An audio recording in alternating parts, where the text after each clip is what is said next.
Afternoon, guys. Chris Wallace, advisor to men, mentor at large. Let's talk about contradictions. Not in general, but let's talk about what happens when your woman doesn't take your side.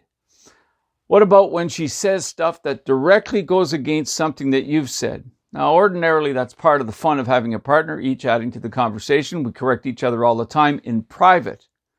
After all, men and women have banded together since the dawn of time to benefit from each other's strengths and shore up each other's weaknesses, right? But what if she does this in front of people? Now that depends. It's an entirely different matter. Now, I used to let this slide thinking it was petty if I made a big deal about it. But the truth is that I didn't have the presence of mind at the time, nor the strength of character to stand up for myself. And that's a problem. I used to think, well, I'll put other people first, and this isn't the time or the place for it. But you talk about low self-esteem, and I didn't realize at the time that this was not okay. And I'm going to tell you now what I wish I knew then. If she's in the habit of doing this in front of other people, you need to work on this together. Can't let this slide. Or you got to take matters into your own hands. Look, this is how it works. Men give in to a woman's choice in us. And we do it basically for her looks or for a certain hip to waist ratio. When she's ready, she signals us. We take the bait, we chase her, and we chase her until she catches us. That's mostly how it works. And that way nature can sort of make each side feel like as if they chose each other, because everybody wants to feel like somebody's chosen. But why do men stay with women? They stay long-term for loyalty. Loyalty to a man is spelled T-R-U-S-T. Both partners need presence and loyalty. Are you there? Are you with me? Both of us need that. Presence is the feminine energy. Loyalty is the more masculine. Both partners need both. But here's the key thing. This is the thing to remember as a man. Disloyalty to us is a relationship killer. And I don't know if that harkens back to the days of yore where disloyalty could mean having a sword put through your back in the middle of the night or not waking up. All right? It could be that. But I do know that a king must have order in his kingdom. And a weak king is always overthrown. Keep that in mind. You've watched the Game of Thrones, right? So find out what your gal is up to. Ask her what's going on. Search for a way forward that maintains her loyalty to you in public. Maybe something else is bothering her, in which case you got to make it clear. Embarrassing you in front of other people through her little nitpicky confutations is not an acceptable way to get your attention. And absent another solution, she needs straightening out. It's often a minor thing, but over time, this sort of behavior will cost you. It'll cost you socially, and it'll cost you in your own sort of sense of worth. And I'll give you a silly little example. So I'm talking with friends or family about their daily routine, and I mentioned that I drink 2 coffees in the morning, and she chimes in and says, "No, you don't. You drink a pot." Innocent enough. I mean, it could be that I drink more than 2 coffees in the morning on occasion, but my regular habit is to drink at least 2. That's what I'm trying to get across to my listener. And we're discussing morning habits. The fact that I'm interrupted by my partner to make sure an inconsistency is noted, frankly, that's just bullshit. And no man should take that treatment lest he fail to preserve the order required to maintain his social standing amongst others. It makes it look as if he's being humiliated and demeaned in front of his friends and family, even if you don't feel that way. I mean, after all, happiness is a decision. So you maybe it doesn't bother you, but it's not okay. So what's really happening here when that goes on? The short answer is she's competing with you. She seeks the attention of those in the room. Maybe she's feeling bored or whatever, and she's throwing you under the social bus to make herself look bigger. It's not acceptable. Think people don't do this? Think again. It's also a signal that she has contempt for you. That's not cool.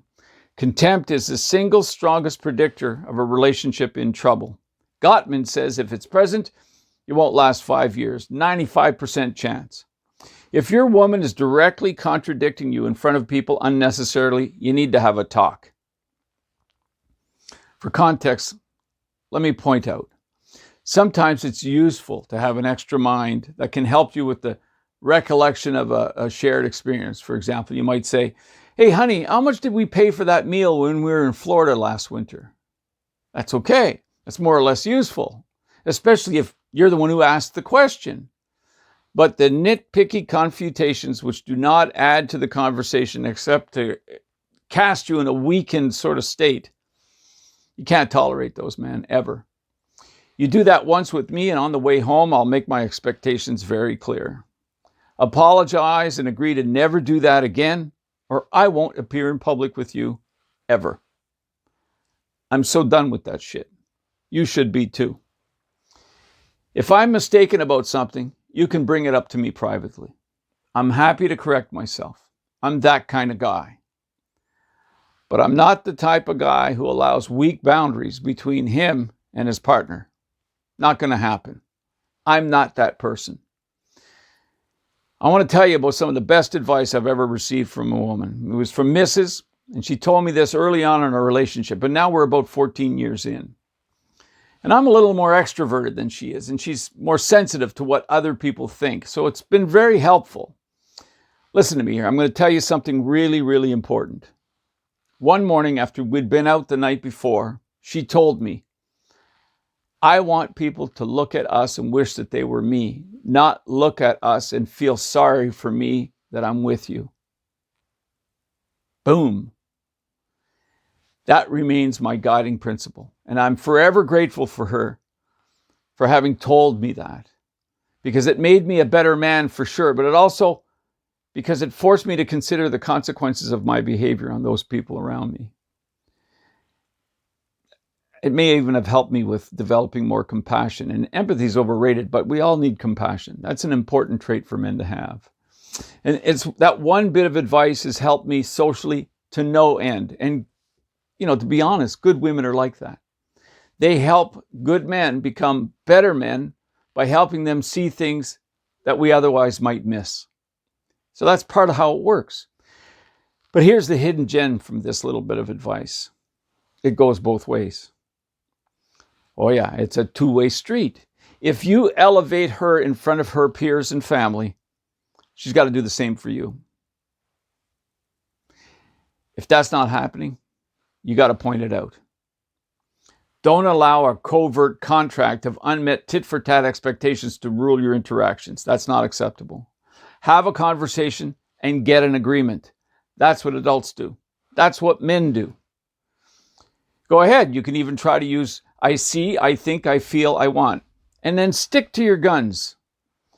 So I'll give you an example. I noticed you contradict me directly when I mentioned how much coffee I drank this evening. I think this makes us both look bad. And if I did that when your gals were here, you'd freak.